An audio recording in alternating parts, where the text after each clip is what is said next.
Let all the earth worship you and sing praise to you. Let everyone sing praise to your name, O Most High. Shout joyfully to the Lord, all the earth. Sing praise to his name. Give to him glorious praise. Gracias, Padre Elías, que está nuevamente con nosotros. El Padre Elías es como ustedes vieron en la presentación, en la invitación, párroco de la parroquia San Basilio de Texas, un, un sacerdote muy comprometido en su parroquia y también es iconógrafo. Así que como vive esa vocación de iconógrafo, todo el tiempo habla algo de lo que contempla y lo que contempla lo va plasmando en la iconografía. Así que para nosotros es una bendición enorme tenerlo aquí a través de este Zoom. El padre habla varios idiomas, por eso estamos felices de que nos pueda hablar en español. Ya en otras ocasiones nos ha también ofrecido sus reflexiones y en este momento, frente a esta próxima Navidad y Navidad en el Jubileo de la Esperanza, nos va a introducir también para que podamos prepararnos bien para esta Navidad, prepararnos con gozo, con alegría y contemplando el misterio de Dios que se encarna. Así que bienvenidos a todos y los invito a comenzar con una oración. En el nombre del Padre, del Hijo y del Espíritu Santo. Amén.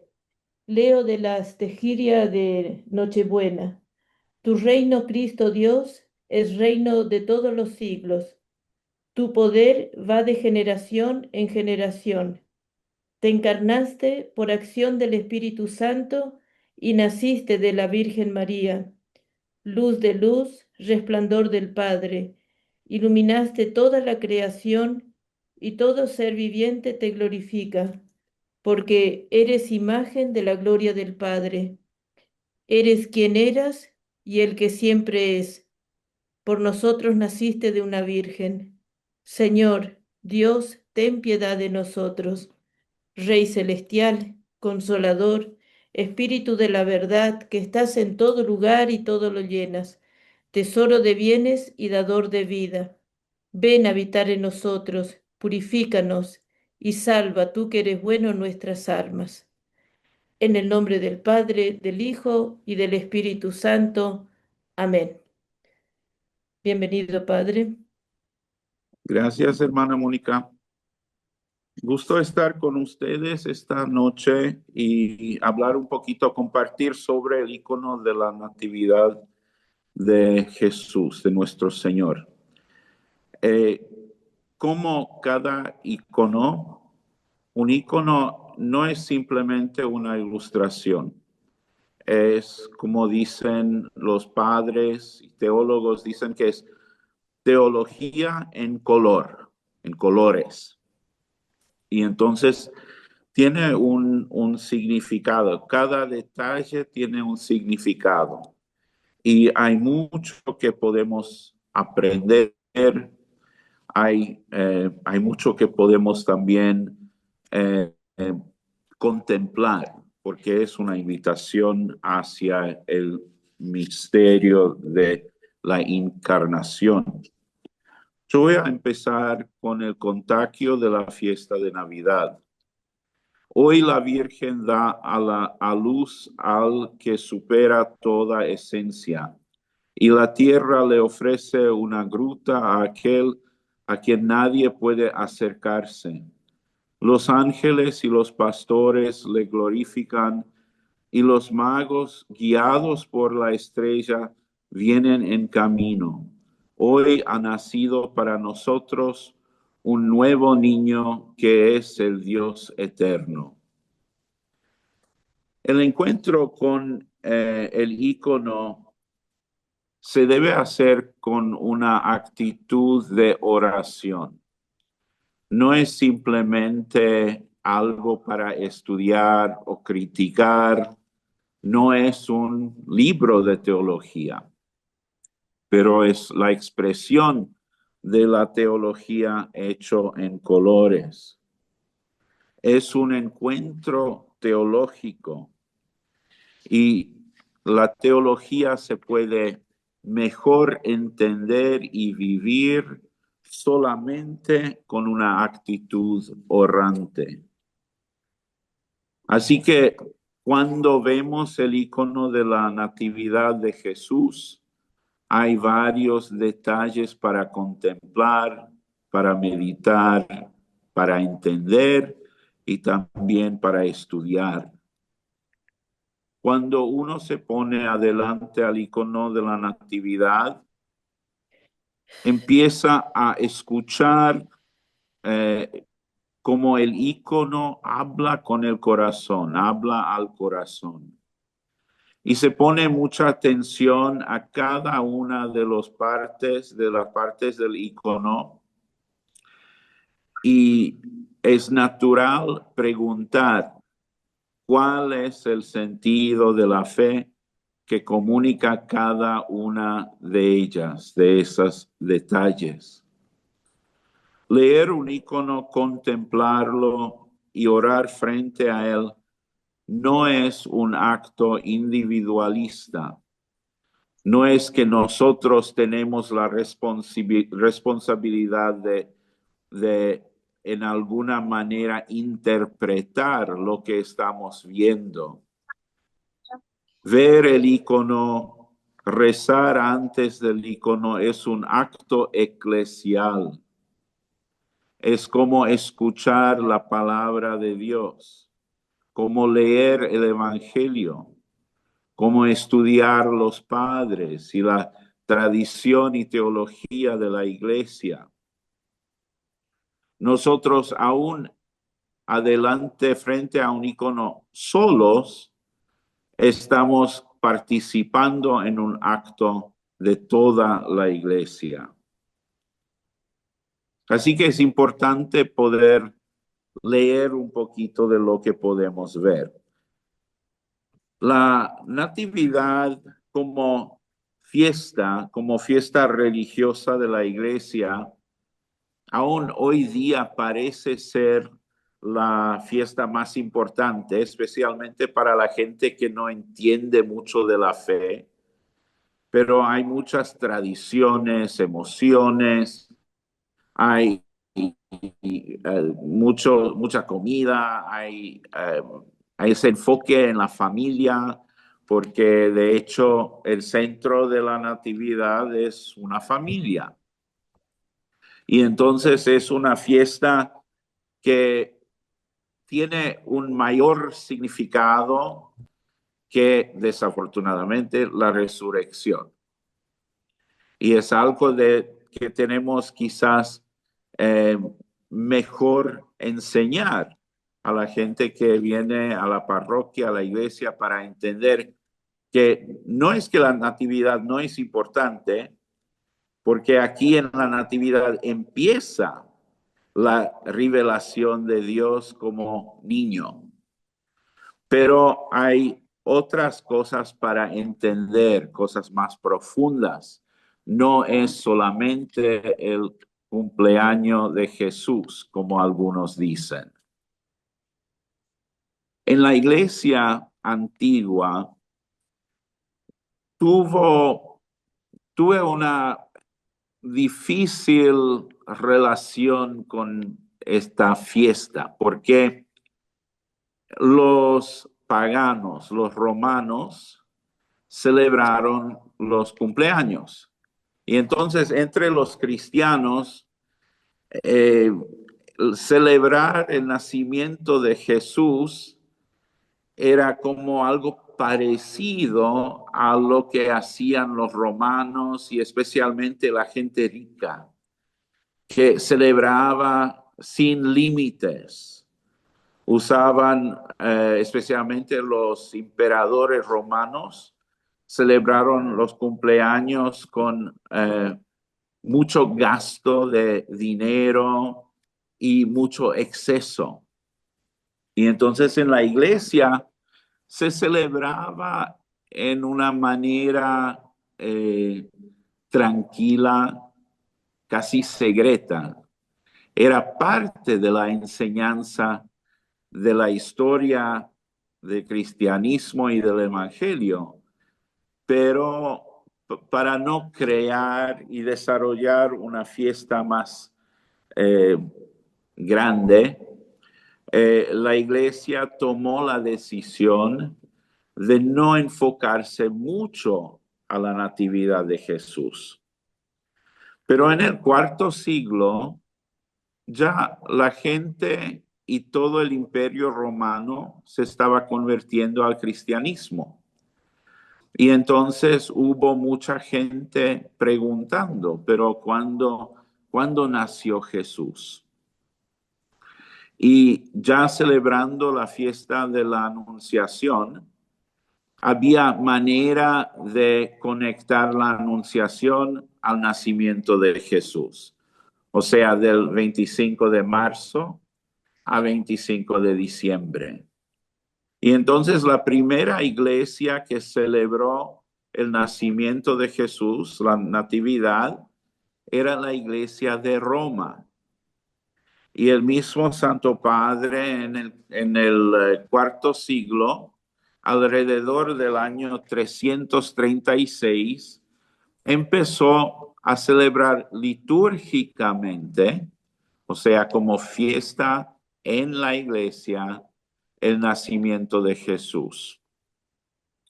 Y eso también empezó el desarrollo de muchos cantos y teología sobre la encarnación. Después de Roma, Constantinopla empezó a celebrar la Natividad de Jesús en el año 379. En Antioquia, el mismo San Juan Crisóstomo empezó con la fiesta de la Natividad en el año 388.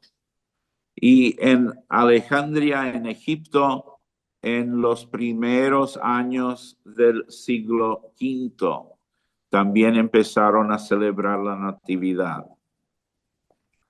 En la iglesia de Jerusalén, donde está Belén, era la última iglesia para celebrar la Natividad de Jesús.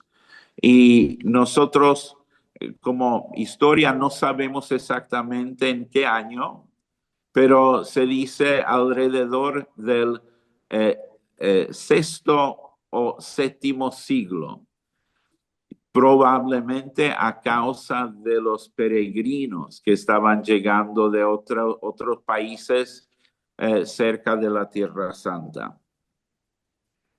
En la iglesia antigua de Oriente, la fiesta de la Natividad se celebraba en manera distinta. O sea, la fiesta principal de la temporada de la Natividad era el bautizo de Jesús. Y por eso empezaron, antes de seguir el calendario con la iglesia romana sobre el 25 de diciembre, se celebró la Natividad la noche del 5 de enero y la teofanía, la revelación de Jesús en el río Jordán, el 6 de enero. La única iglesia que todavía celebra la Natividad junto al bautizo de Jesús es la iglesia armenia. Y entre los armenios ortodoxos se celebra el 5-6 de enero. Entre los armenios católicos depende dónde viven, porque en algunos países ahora celebran con toda la iglesia católica, mientras creo en Armenia todavía celebran según la antigua tradición. Y eso no es el calendario juliano, eso es el calendario gregoriano normal. Pero hablando de los detalles en el icono de la natividad, cosas más específicas. Hay muchos detalles, voy a mostrarles algunos iconos que tengo aquí. Y el primer detalle es la montaña. Y la montaña aquí tiene dos cumbres. Y en algunos iconos se ve un poquito mejor esa división de la montaña en dos. Y además también hay una piedra aquí que está abajo de la Virgen, donde ella está en posición de descanso. También en otros iconos hay, no se puede ver tanto eso de la montaña, pero es un detalle importante.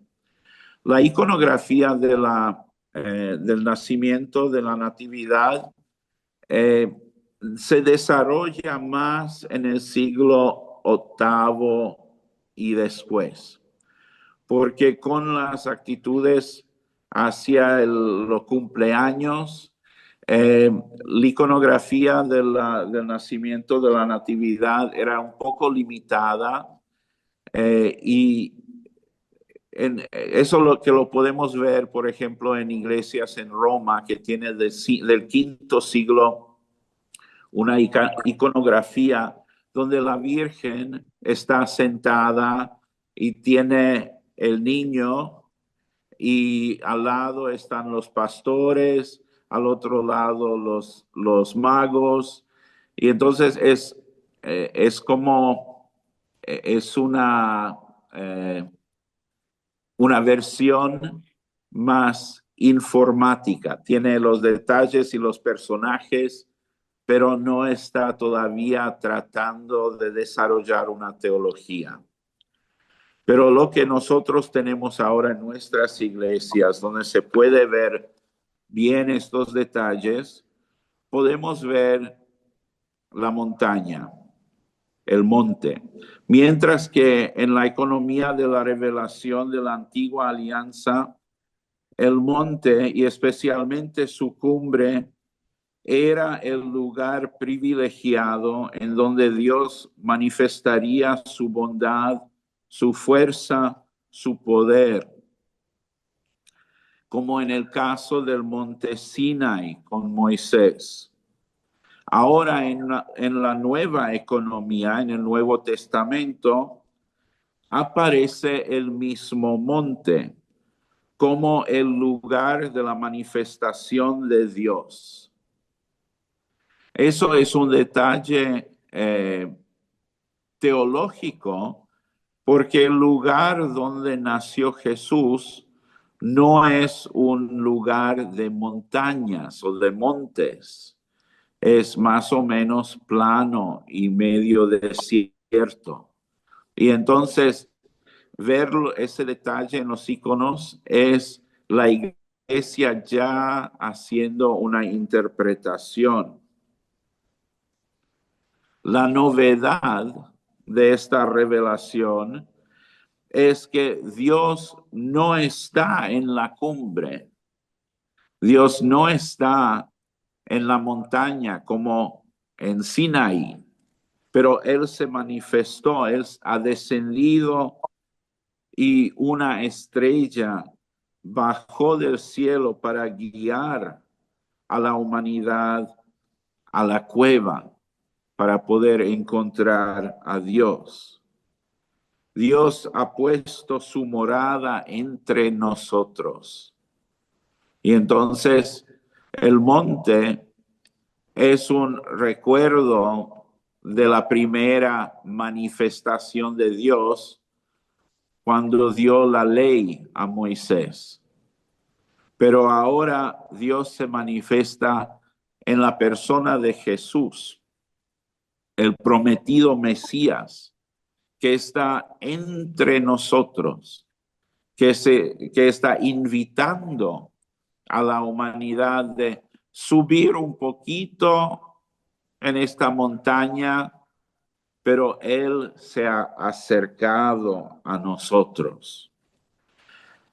En la montaña que tiene como dos divisiones, la iglesia también nos está enseñando una cierta dualidad teológica, que en ese misterio hay el cumplimiento del Mesías prometido y toda la ley, todo el ministerio y el liderazgo, toda la vida de Moisés y los profetas, todo está para preparar a la humanidad, empezando con el pueblo de Israel, preparar la humanidad para la llegada de Jesús. Y entonces esas dos cumbres en la monte son una para el Antiguo Testamento, la otra para el Nuevo Testamento. También son para humanidad y divinidad. Y después la monte, porque no es algo de la geografía del desierto de Judea alrededor de Belén. La montaña es imagen de Jesús o su reino. Y entonces es como, es una voz que ya está mostrando hacia una realidad que se va a revelar más adelante. Otro detalle que encontramos en muchos iconos de la Natividad son esos los angelitos aquí arriba, y en otros iconos hay también ángeles aquí por este lado, otros por este lado, y a veces parece que, bueno, los ángeles, el iconógrafo, artista, cuando tiene un espacio vacío en el icono, piensa, bueno, puedo poner unos angelitos allá para que se vea más bonito, más teológico. Pero hay también una enseñanza que la iglesia nos ofrece. Antes de todo, los ángeles están ahí donde está Dios.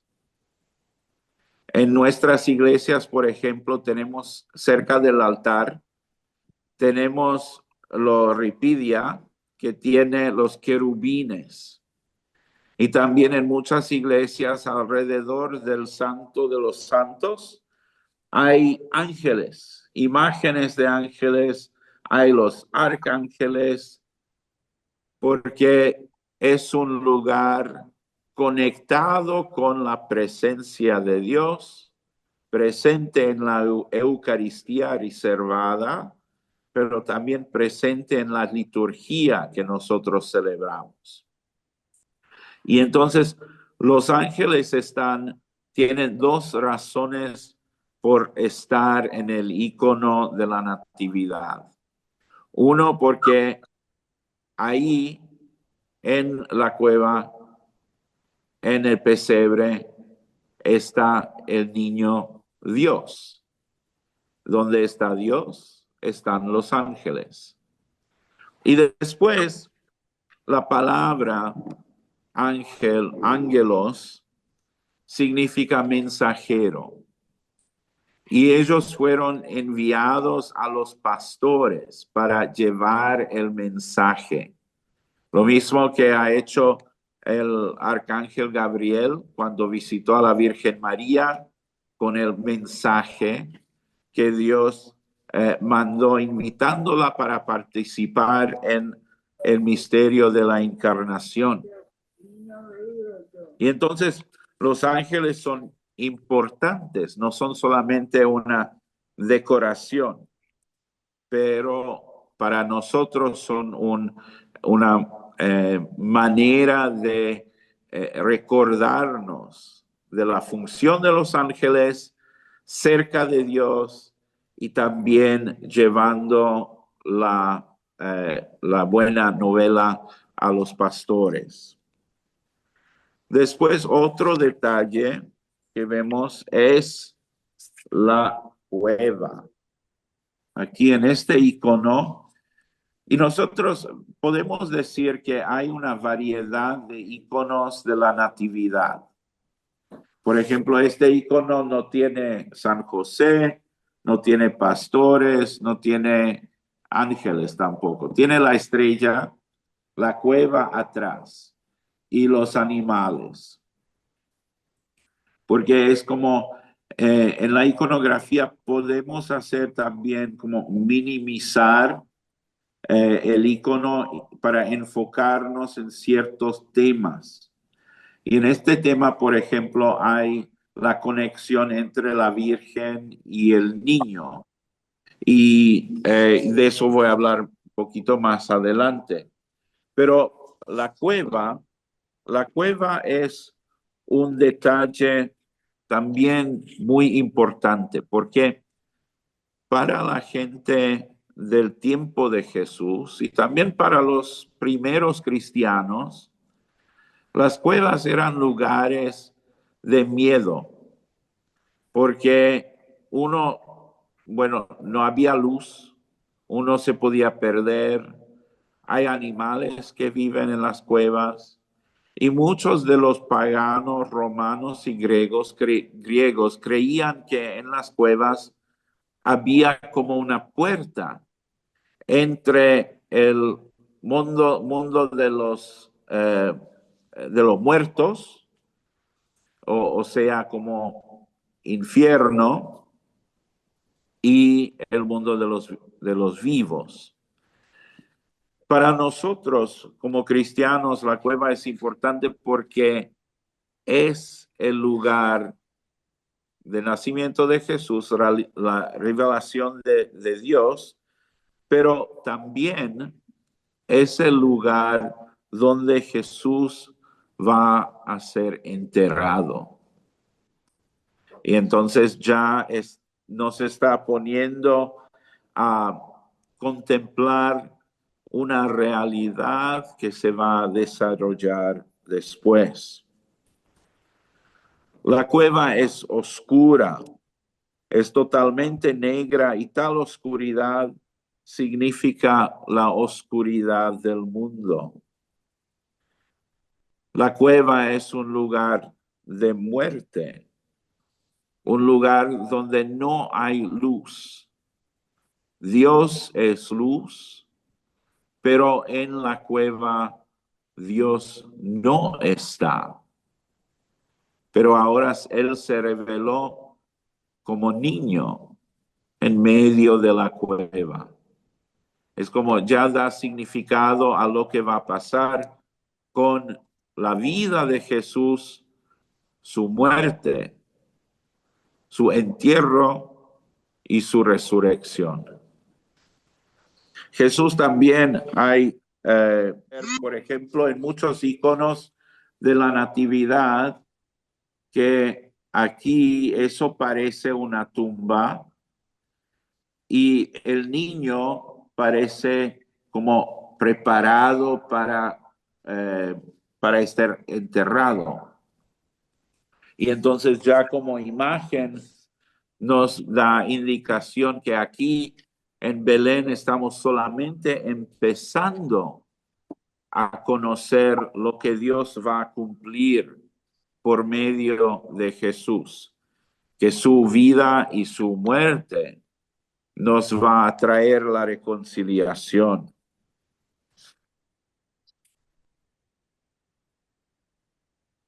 El niño está envuelto en sudarios como prefiguración de sus sepulturas. Que Dios ha nacido en humanidad significa que Dios ha de morir en la persona del Verbo encarnado. pero no solo como dato antropológico, sino como acontecimiento salvífico.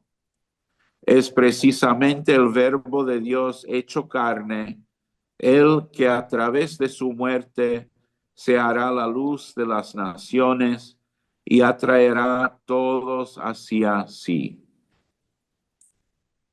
El pesebre es la tumba, es la prefiguración, es el santo sepulcro que verá no solo el cuerpo sin vida del Hijo de Dios, sino la misma resurrección.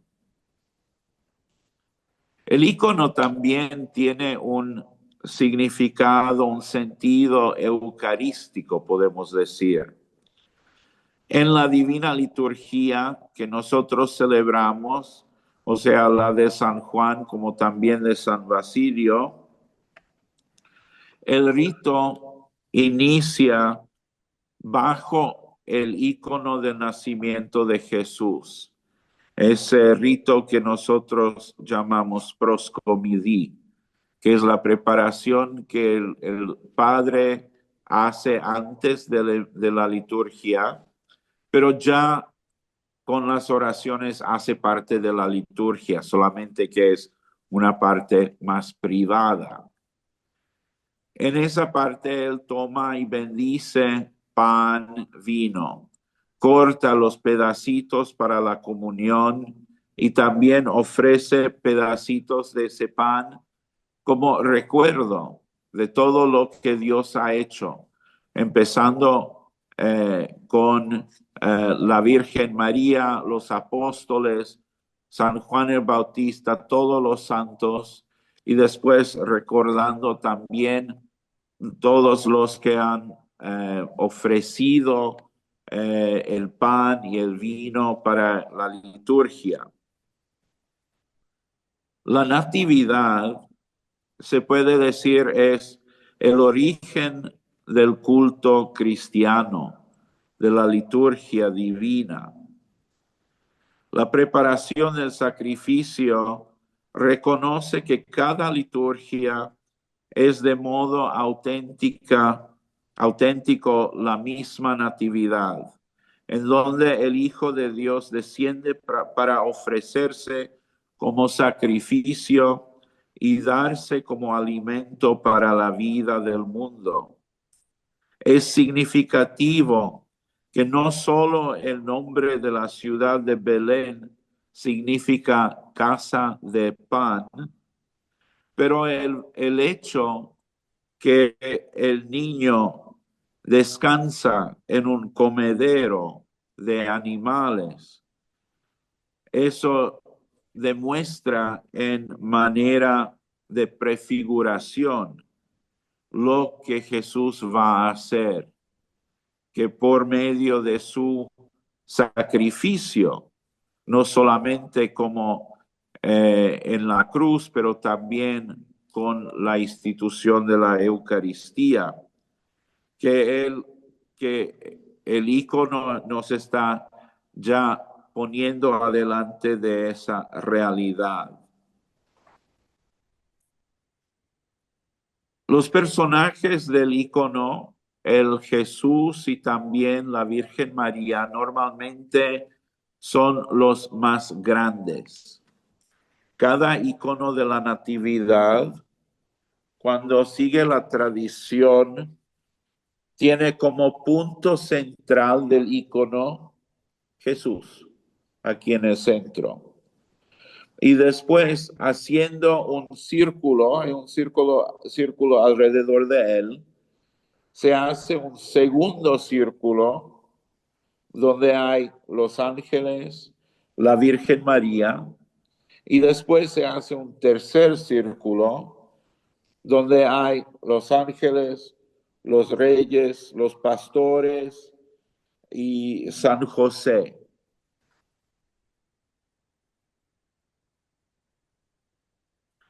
Y entonces esos tres es como una expresión trinitaria. Nosotros hacemos en la iglesia todo en tres.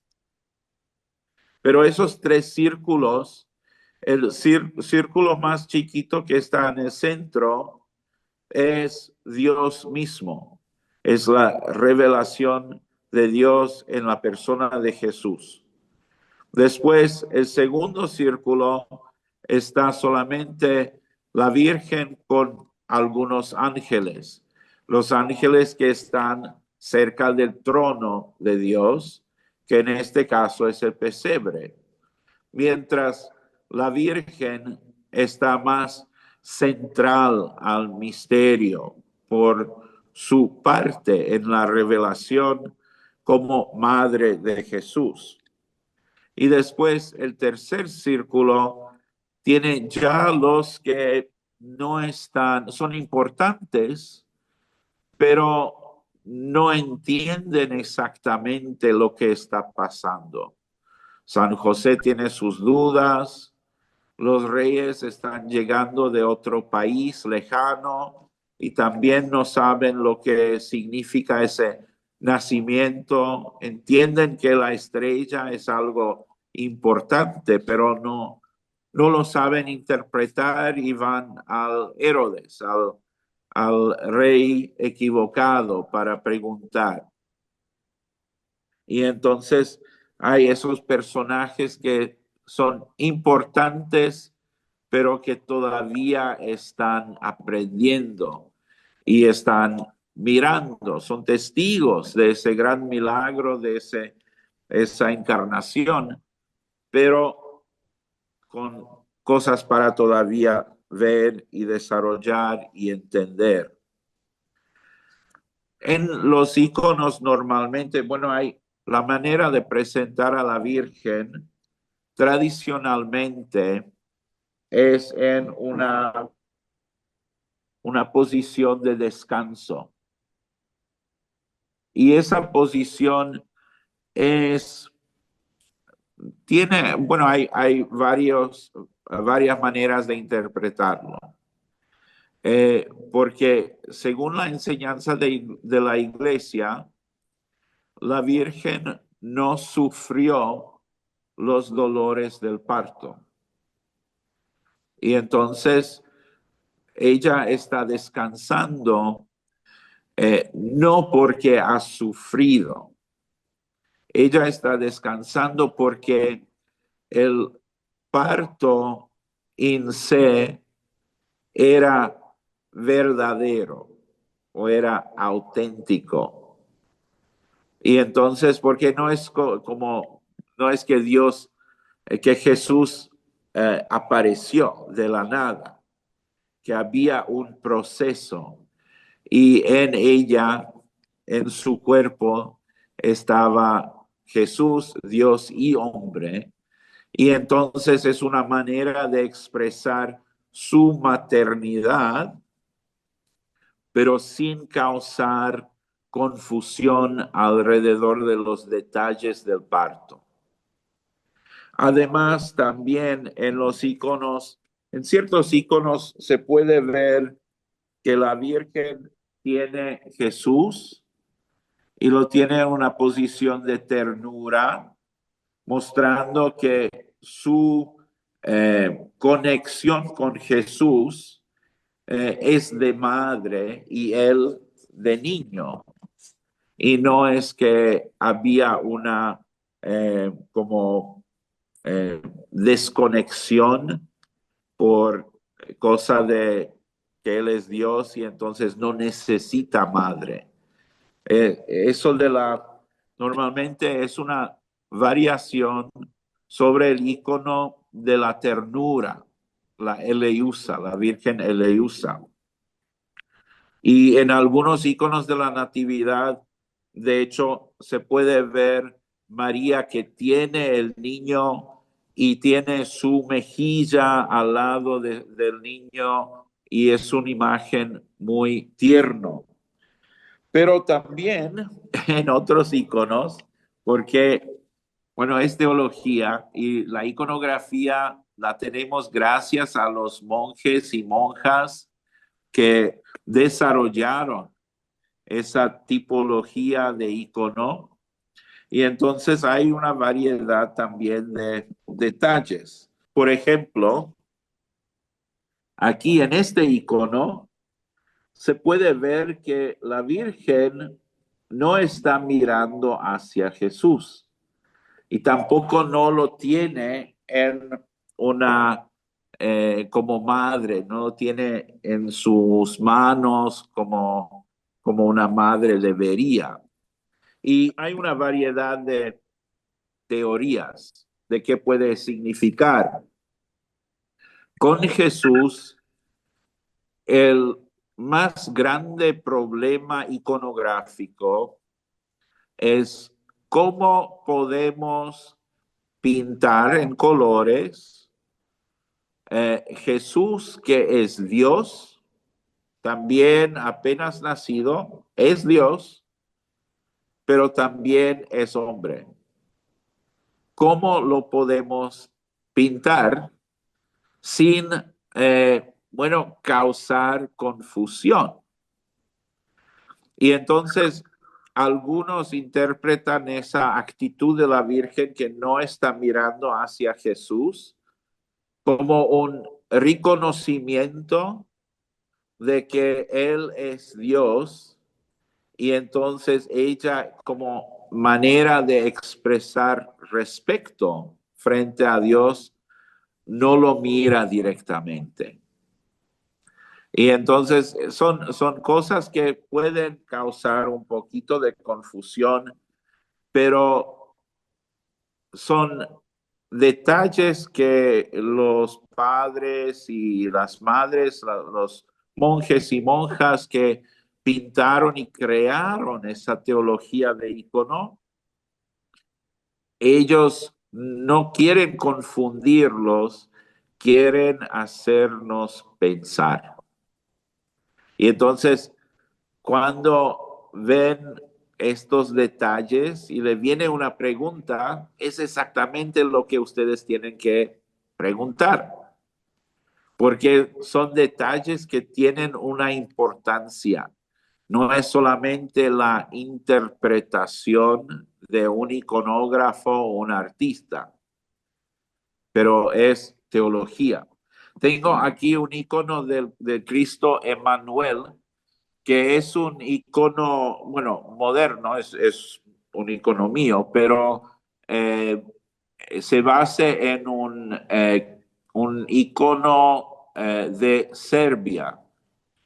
Y como icono ya se puede entender el enfoque como se ve un poquito enojado. Además, tiene como una frente muy grande, que es como su sabiduría. Pero, el original es del siglo XIV y está en un monasterio. De hecho, pero es como tratando de expresar la realidad de la divinidad y humanidad de Jesús en el mismo tiempo. Y eso que yo decía antes de la montaña, eso se basa en la profecía del profeta Daniel en el capítulo 2. Estabas mirando hasta que una piedra se desprendió sin que la cortara mano alguna, e hirió a la imagen en sus pies de hierro y barro cocido y los desmenuzó. Eso también nosotros cantamos en nuestra tradición litúrgica. Cantamos en la cuarta oda de Navidad, también recordando la importancia de esa montaña. Ha surgido un vástago del tronco de Jesé, y tú, Cristo Dios, como un retoño has brotado de sus raíces. Procedes de la montaña cubierta por el vergel, pues te encarnaste de la Virgen que no conoció hombre. Oh Dios, tú que eres ajeno a la materia, gloria a tu poder, Señor. Eso detalle del de que la Virgen está aquí, tiene un pedacito de monte alrededor de ella.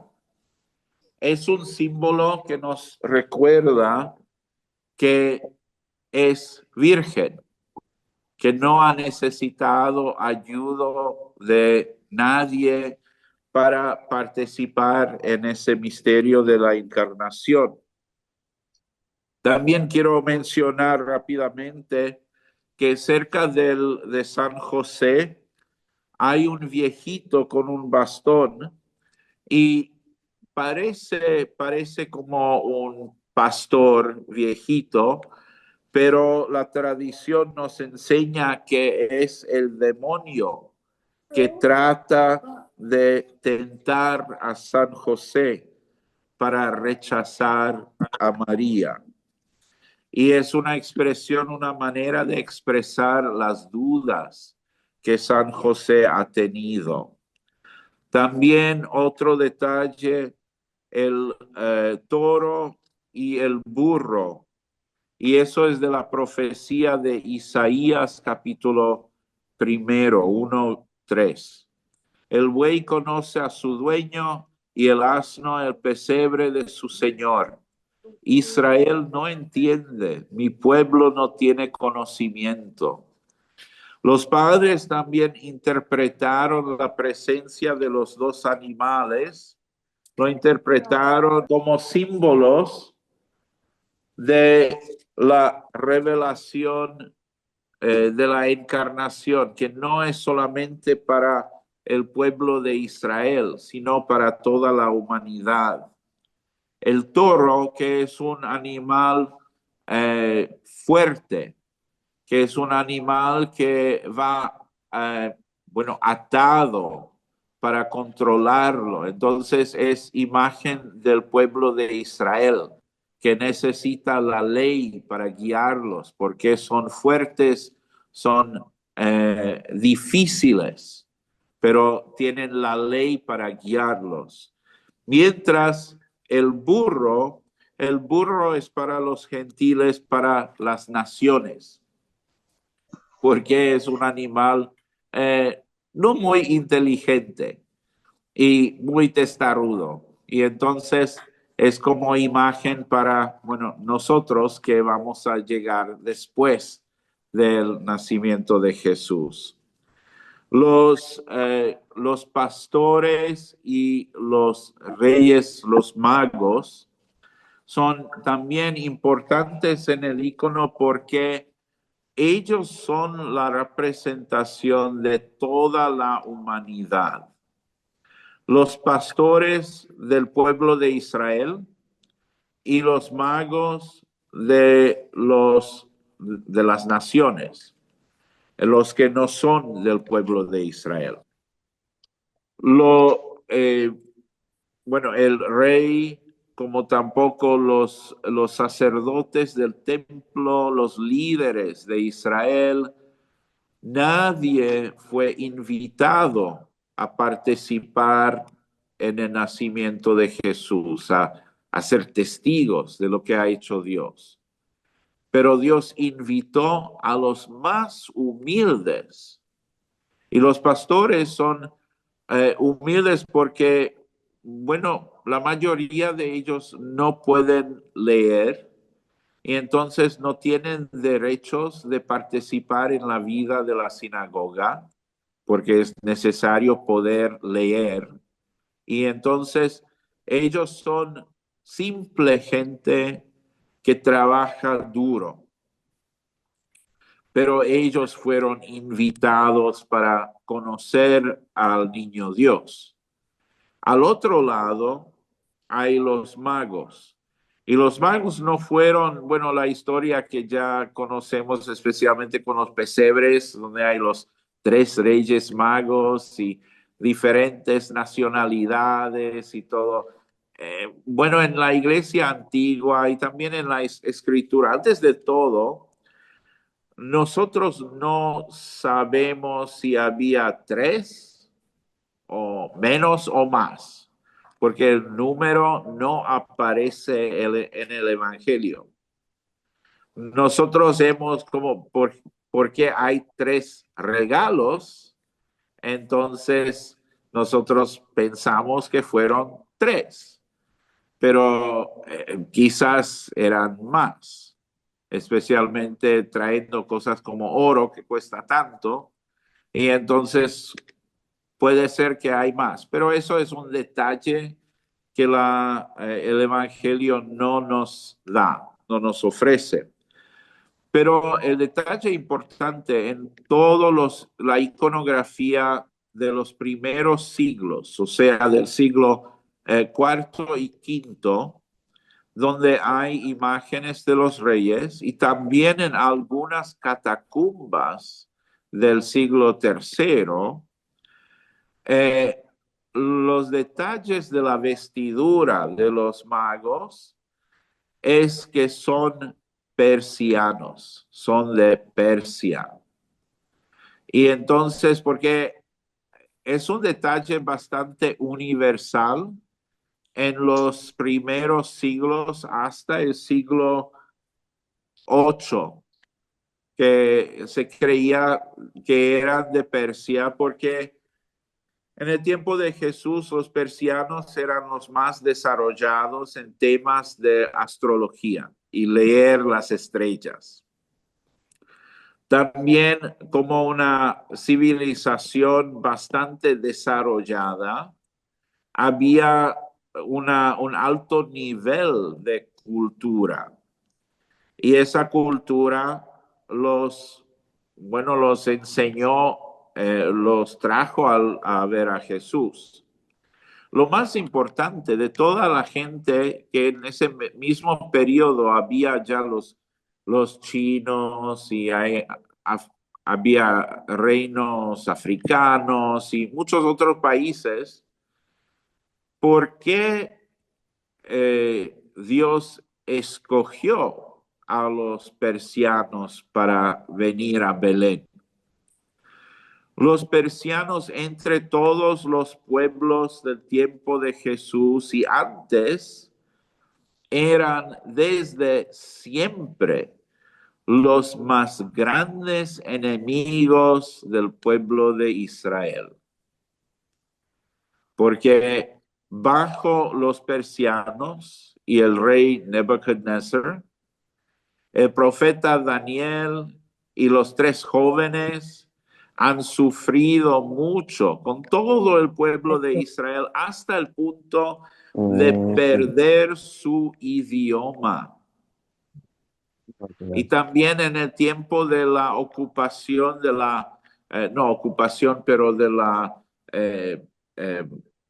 expulsión hasta Babilonia, en este mismo tiempo había muchos judíos, especialmente sacerdotes del templo, que se casaron con mujeres persianas. Y eso entonces los hace incapaces de ofrecer sacrificio porque han perdido la pureza, que también es de tribu, de nacionalidad. Y entonces cuando regresaron a Tierra Santa de Persia, de Babilonia, ese grupo de sacerdotes y familias mezcladas, o sea, familias medio judías, medio persianas, ellos llegaron y crearon un centro para ellos. Y eso es Samaria. Ellos son los samaritanos. Y entonces es increíble cuando vemos la invitación que Dios ha hecho, invitando a los más humildes de los judíos, los pastores, los que no cuentan, los que no tienen voz, los que no pueden rezar públicamente en la sinagoga, pero son judíos. Se manifestó por medio de los ángeles a ellos y al otro lado a los persianos, los más grandes enemigos desde siempre del pueblo de Israel. Y entonces es como claramente Dios está diciendo que esta revelación, esta encarnación, la llegada del Mesías, el cumplir de la promesa, es para todos. No hay nadie que será excluido. Empieza con el pueblo de Israel, pero va hasta los más odiados, los peores de la historia. Todos están invitados. Entonces es como es algo muy fuerte, algo muy fuerte. Eso de los regalos que trajeron los magos, lo encontramos ya en Isaías, la profecía de Isaías, y también en uno de los salmos, Salmo 72.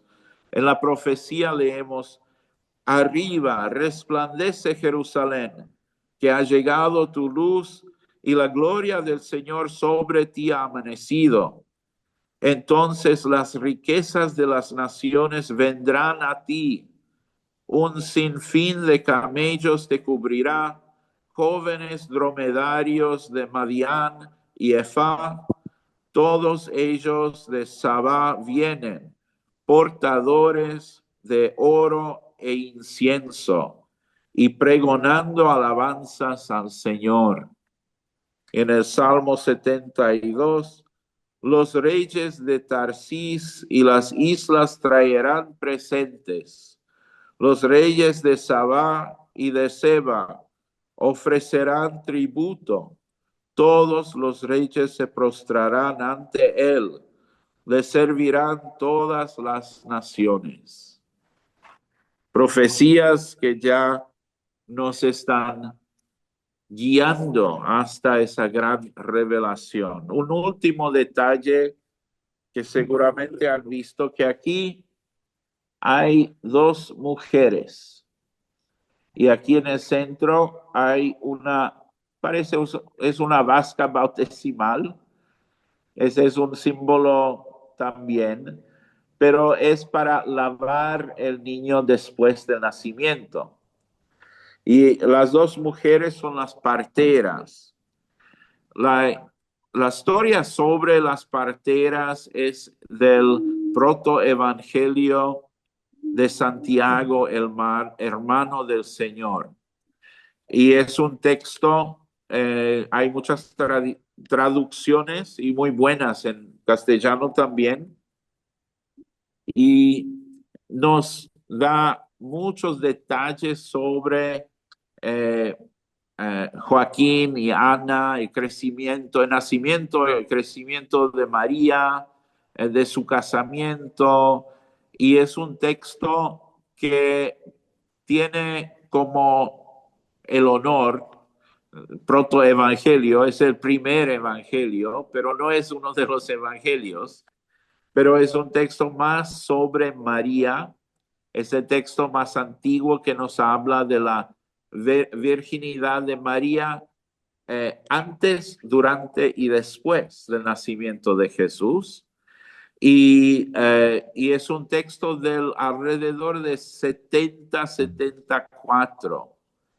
Así que fue escrito después de la caída de Jerusalén. Y por eso uno de los enfoques principales es el encuentro entre María como niña y el antiguo templo de Jerusalén. Porque los romanos después han destruido el templo y en ese texto encontramos esa como teología, pensamiento teológico, que el templo de Jerusalén no ha podido contener a Dios. Era solamente donde él tocó a tierra. pero María en su cuerpo ha podido contener a Dios Jesús. Y entonces ella es el templo perfecto, el templo mejor.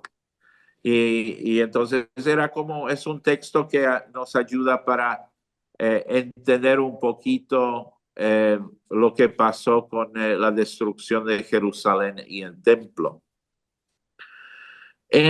Las parteras están en este texto y es un texto muy importante y fundamental y como dije, tiene también los nombres de los padres de María, es donde encontramos muchos detalles. Las parteras, una de las parteras tenía dudas y tenemos también los nombres, Salomé y Selomí.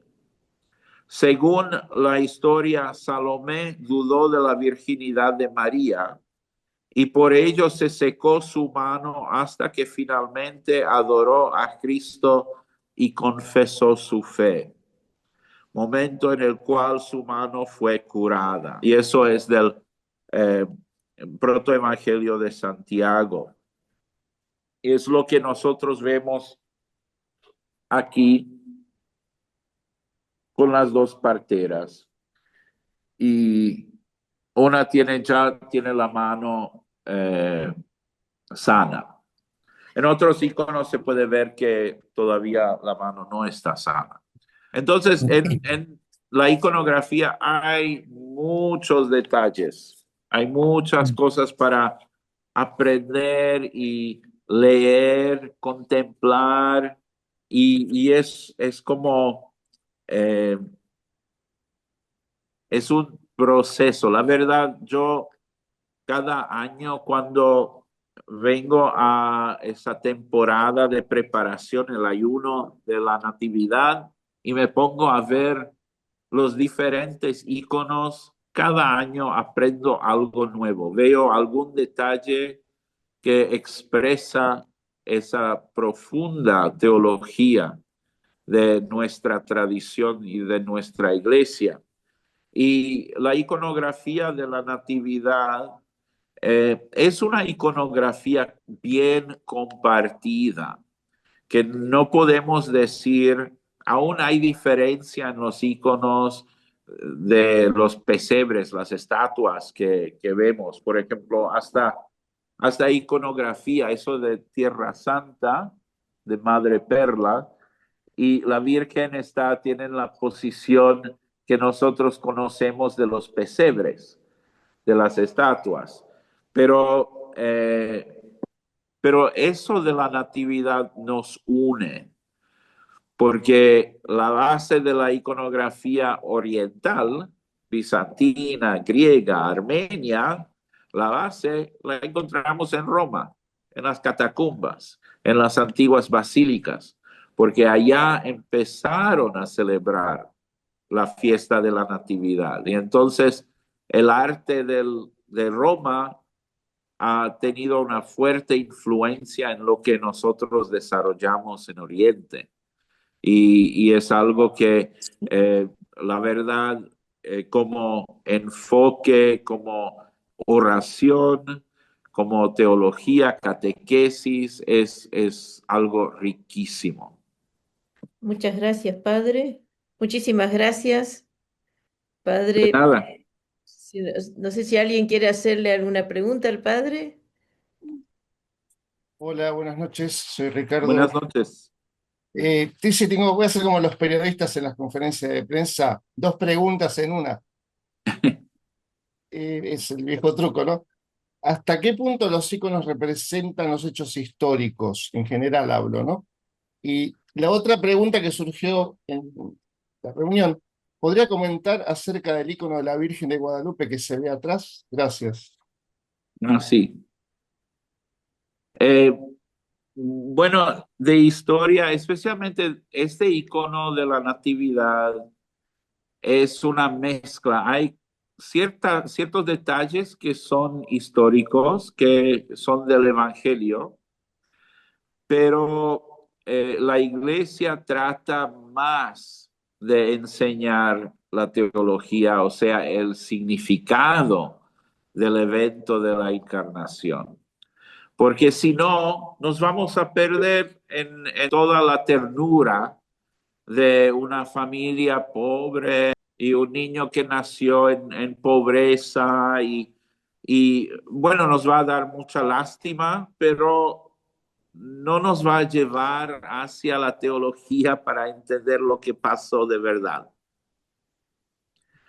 Y entonces por eso la iglesia escoge más para la enseñanza teológica para que podamos entender el gran significado de ese evento en vez de perdernos en lo que es tanto del mundo. Hay mucha gente que celebra Navidad, no van a la iglesia, pero tienen un pesebrito y todo con el Jesucito hacen las cosas tradicionales, pero no entienden lo que pasó.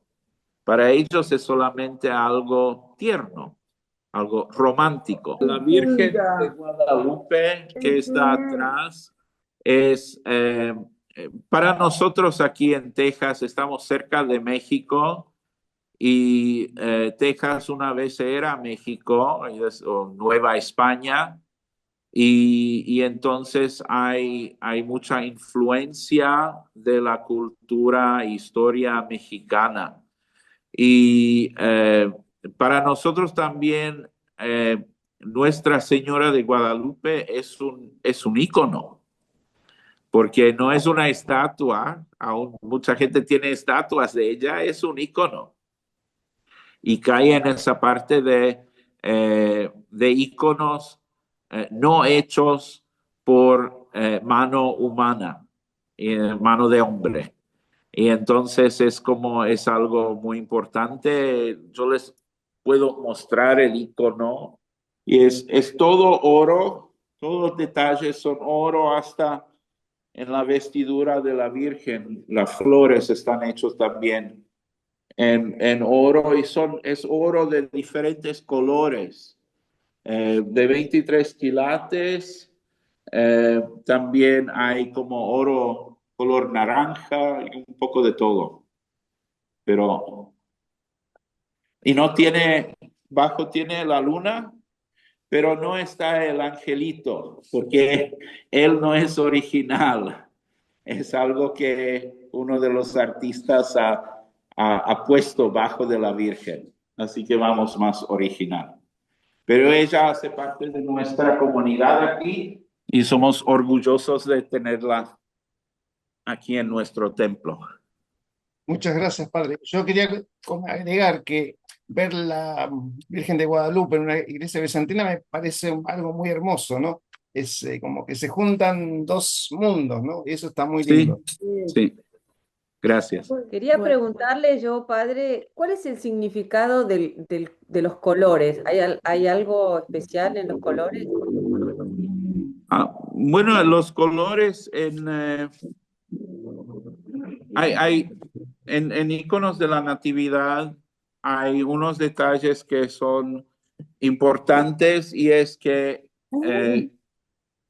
todo pasó en noche y entonces estrellas y el color azul pero muy oscuro, porque la mayoría de los iconos tienen oro o un color más brillante, pero aquí en iconos de la Natividad siempre es de noche. Y también con la Virgen María, ella tiene el color rojo que está arriba, es su velo, el color cobre, su vestidura azul que está por debajo. Color azul es el color de la creación, porque es el color que nosotros vemos alrededor de nosotros, el mar, el cielo y también el verde. El verde es una mezcla de azul con amarillo. Pero así que ese es el color de la humanidad, el color que está más pegado a su piel. Nos dice algo de ella. Y arriba tiene rojo el color de Dios. Y ese color, Dios la cubrió con divinidad por medio de su encarnación. Y entonces lo que pasa que ya hay como una variedad de colores que se usan, por ejemplo, mezclando azul con rojo, viene otro color que es más para los reales y entonces es como más de reina, pero los colores originales son eso del rojo y azul. En Jesús los colores son opuestos. Entonces cuando Jesús, no aquí, pero cuando él está como Pantocrátor en otros iconos, él entonces tiene el rojo que está más cerca de su piel y el azul arriba, porque en su encarnación él se cubrió en nuestra humanidad.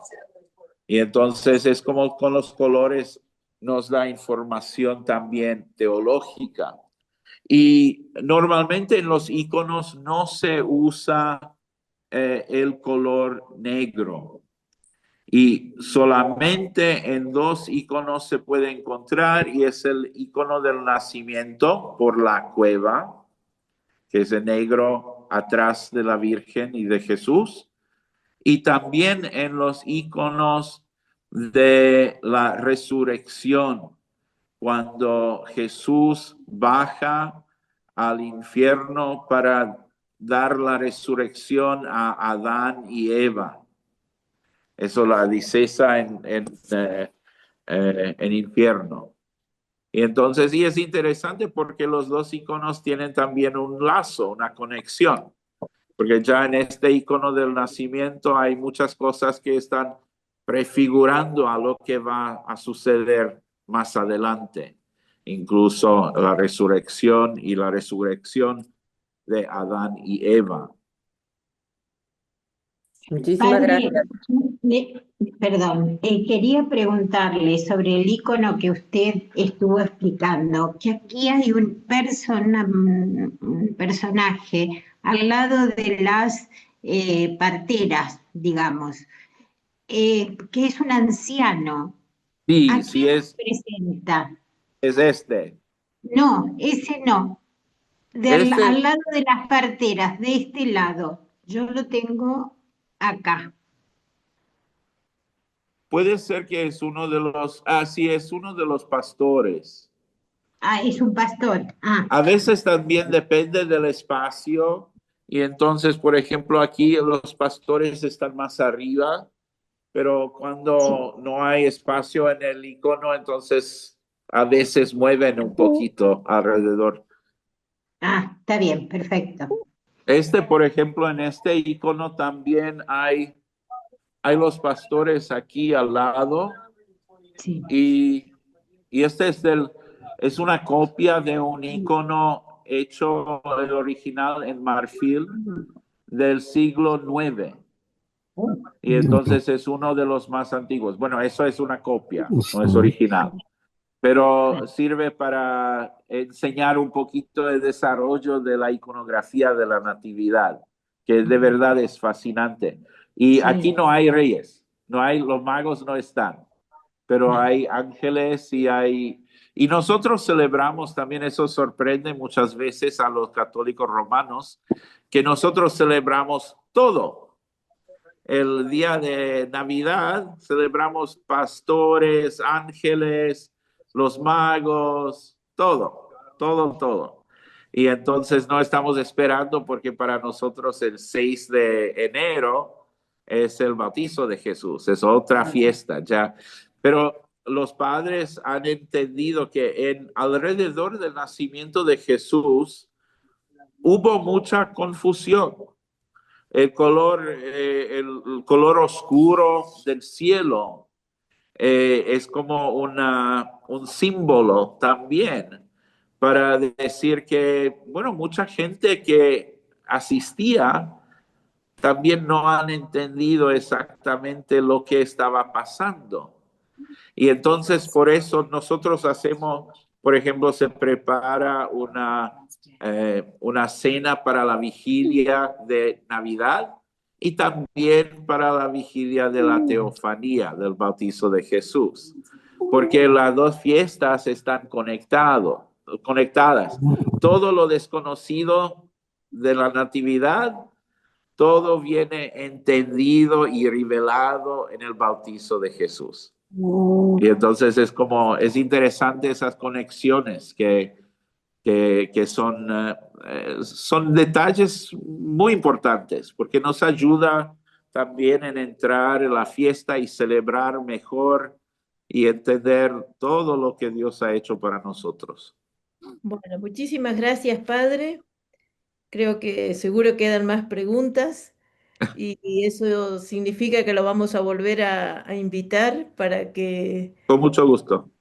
nos ayude a seguir creciendo en esta interpretación de la iconografía y como oración para de estos días de preparación. También tomé otra parte del Tejiria de la Nochebuena y dice, ¿cómo agradecerte a ti, Cristo, que por nosotros te manifestaste en la tierra como humano?